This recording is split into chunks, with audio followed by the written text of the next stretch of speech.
We got 9 more questions here today. We get to question 65 overall. We asked you to play along on Twitter, #TheStarters. Guys, this is a good one. Question 65, which player is under the most pressure? I think Russell Westbrook has a lot of pressure on his shoulders. He doesn't want stars leaving him again. Melo and Paul George can leave in the offseason. He's going to be 30 next year. The Thunder have kind of scraped the cupboard bare a little bit to get Paul George and Melo. Let's say Russell Westbrook turns 30, these guys leave. You don't want his prime years of that extension without stars around him. So he's got to foster a nice environment to get all these guys involved, because the last couple of years that hasn't happened under Billy Donovan and the Thunder. They've been last in passes, dead last in passes. Melo's got to get the ball. Paul George's got to get the ball. Obviously, Russell Westbrook has to get the ball. You just got to foster a great environment there to keep those stars around. Why do you think, though, he signed that extension then now? If you think, like, perhaps he's worried that these guys might leave, why would he sign it now? Is it just for the money? I don't think he's worried. When I say he's under the most pressure, I know Russell Westbrook says, I'm not under pressure at all. He's extremely pumped to be in Oklahoma City. I don't think he feels it at all. And if guys don't want to play with him, I think he says, screw it. But I'm sure he'd rather have those guys be there.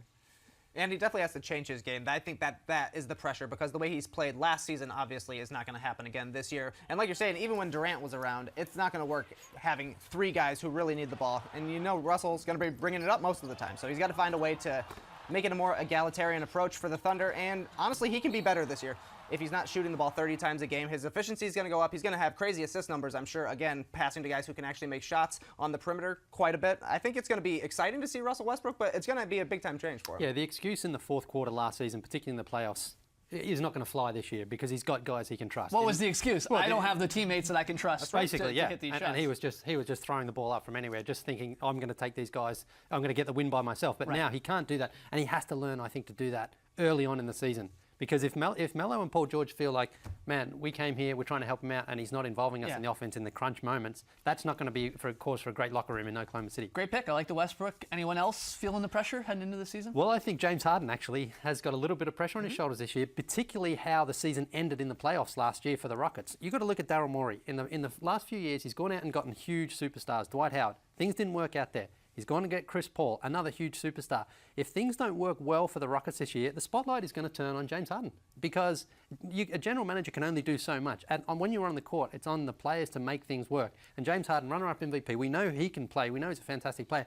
But also, like Westbrook, he's going to have to adjust his game to allow Chris Paul to flourish as well. Chris Paul's not the sort of guy, he's not a huge scorer, but he needs to feel control, and he needs to see that these two can work together and potentially contend. Harden in the regular season has never been a problem. Yeah. Harden in the playoffs, the last couple of years, and you even look back at that series against the Spurs last year specifically, he's struggled. And maybe it is a bit of the case where he's just running out of gas by the end of the year. He doesn't have that really excuse now with Chris Paul, but he was honestly he was pretty brutal in this series against the Spurs. Yeah. I mean, he only averaged 25 a game for him, horrible, bad shooting percentages, a lot of turnovers. He was asked to do a lot, but you're right. Now Chris Paul is there.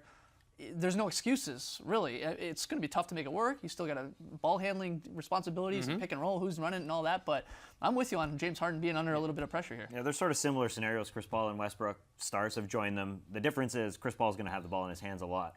While Westbrook is the one going to be having his ball. So James Harden is going to play off, I think, Chris Paul a lot this season. He's going to be pretty pumped to do that, I assume.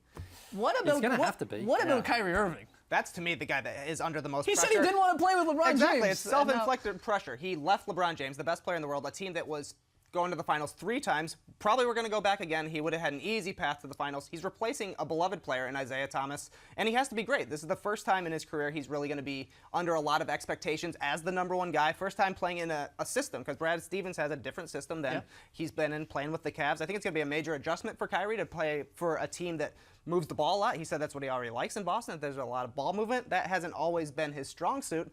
But it'll be interesting to see if he can kind of subsume his game into a team concept rather than just trying to get a lot of buckets and maybe a couple of dishes here and there.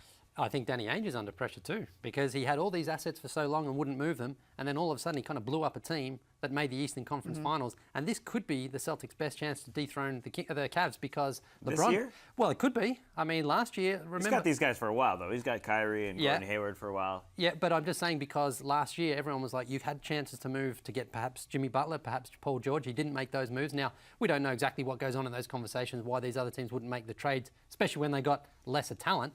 But I think Celtics fans are like, well, Danny Ainge had all these assets. We've got to be at least as good as we were last year and at least make the conference finals. Couple other names I'll throw at you guys. LaMarcus Aldridge. Another guy that Yeah, there's lots of struggled, pressure. struggled when Kawhi Leonard went down with an injury in the playoffs. He didn't step up, and obviously Kawhi, especially with everybody else pairing up, and Chris Paul and Harden, and all the Thunder guys, and the Warriors already got their guys, and other teams in the East. I mean, Kawhi needs some help. So he needs LaMarcus to get back to being that all-star LaMarcus. I think you could throw in maybe an Andrew Wiggins, who Definitely. just signed his massive contract extension. Now there's a little bit more pressure for him to make it work with Butler and Towns. And maybe even Kristaps Porzingis. Now that Melo is gone, you're in that New York media where all eyes are on you. He is now being asked, at a very young age, of course, to be the star player on that team. You know, expectations for the Knicks are not super high. No one's expecting them to win 50 games. A lot of people don't even have them making the playoffs. But he needs to prove, I think, pretty early on here that, oh, yeah, they made the right decision here. I'm the future, Yeah. I'm the guy, and let's go with me.